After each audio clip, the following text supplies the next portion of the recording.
বন্ধুরা, মাধ্যমিক বাংলা অশোকে একজন কবিতার গুরুত্বপূর্ণ 40টি এমসিকিউ ও এসিকিউ একটু তোমরা দেখে নাও। পাবলো নেরুদার প্রকৃত নাম কি? উত্তর হবে নেপতালি রিকার্দো রেইয়েস বাসওয়ালতো। পাবলো নেরুদা কে ছিলেন? উত্তর হবে একজন চিলিয়ান কবি। রাজনৈতিক দৃষ্টিকোণ থেকে পাবলো নেরুদা কি ছিলেন? উত্তর হবে মার্ক্সবাদী। পাবলো নেরুদার লেখায় কি উঠে এসেছে? উত্তর হবে লাতিন আমেরিকার কথা। পাবলো নেরুদা কবে নোবেল পুরস্কার পান? উত্তর হবে 1971 সালে। কবে পাবলো নেরুদা আন্তর্জাতিক শান্তি পুরস্কার পান? উত্তর হবে 1973 সালে।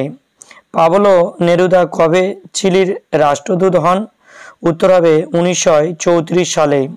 কবে পাবলো নেরুদা সেনেটে নির্বাচিত হন? উত্তর হবে 1946 সালে। স্পেনের গৃহযুদ্ধ কবে হয়? উত্তর হবে 1936 সালে। কবে পাবলো নেরুদার দেহান্তর ঘটে? উত্তর হবে 1973 সালে। সে জানতো না, কি জানতো না? উত্তর হবে আমি আর কখনো ফিরে আসব না। আমি তাকে ছেড়ে দিলাম। কে বলেছেন?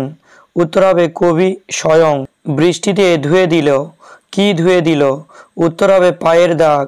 ঘাস জন্মালো। কোথায় ঘাস জন্মালো? উত্তর হবে রাস্তায়। হেঁটে গেল। কে হেঁটে গেল? উত্তর হবে গির্জার এক নান। বছরগুলো নেমে এলো তার মাথায়। বছরগুলো কেমন? উত্তর হবে পাথরের মতো।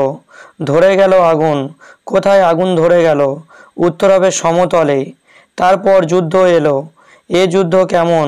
উত্তর হবে রক্তের এক আগ্নেয় পাহাড়ের মতো। মৃত্যু হলো না। কার মৃত্যু হলো না? উত্তর হবে মেয়েটির। কবিতার কথক কোথায় ঘুমিয়েছিলেন? উত্তর হবে ঝুলন্ত বিছানায়। তারা আর স্বপ্ন দেখতে পারল না।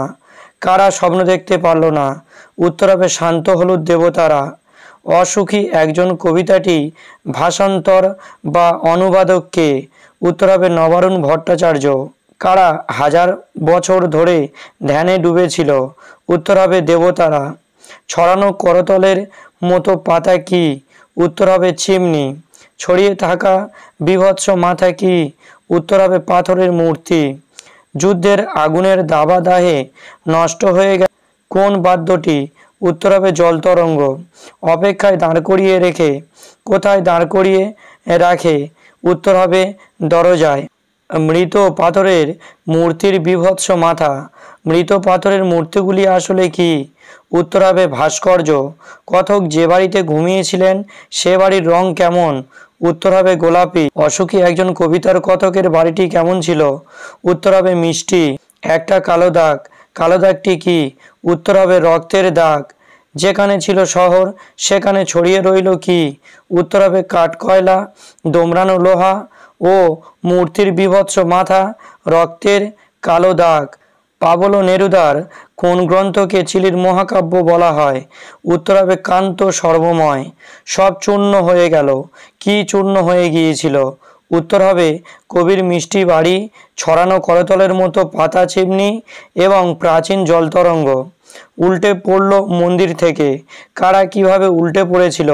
উত্তর হবে শান্ত হলুদ ধ্যানমগ্ন দেবতারা টুকরো টুকরো হয়ে উল্টে পড়েছিল। অসুখী একজন কবিতাটি মূলত কি জাতীয় কবিতা? উত্তর হবে মূলত যুদ্ধের পটভূমিকায় বিষাদ ঘন একটি প্রেমের কবিতা। সে জানতো না। কে কি জানতো না? উত্তর হবে অসুখী একজন কবিতার কবির প্রেমিকা জানতো না যে তার প্রেমাস্পদ আর কখনো তার কাছে ফিরে আসবে না। চলে গেলাম দূর দূরে। কে কিভাবে দূরে চলে গেলেন? উত্তর হবে অসুখী একজন কবিতার কবি তার প্রেমিকাকে তার অপেক্ষায় দরজায় দাঁড় করিয়ে রেখে দূরে চলে গেলেন। শিশু আর বাড়িরা খুন হলো। শিশু আর বাড়িরা খুন হয়েছিল কেন? উত্তর হবে অসুখী একজন কবিতায় পৃথিবীর প্রত্যেকটি যুদ্ধ অসহায় মানুষের প্রাণ কেড়ে নেয়। যুদ্ধ মানে তাই মৃত্যুর মিছিল। তাই কবিতায় সর্বনাশী যুদ্ধে শিশু ও বাড়িরা খুন হয়েছিল। বৃষ্টিতে ধুয়ে দিল আমার পায়ের দাগ। কথাটির তাৎপর্য কি? উত্তর হবে কথাটির তাৎপর্য হলো ভালোবাসার মেয়েটিকে ছেড়ে চলে যাওয়ার পর ধীরে ধীরে দীর্ঘ দীর্ঘ সময় অতিক্রান্ত হলো, মুছে গেল কবির সব চিহ্ন। ঘাস জন্মালো রাস্তায়, কথাটির মধ্যে দিয়ে কি বোঝানো হয়েছে?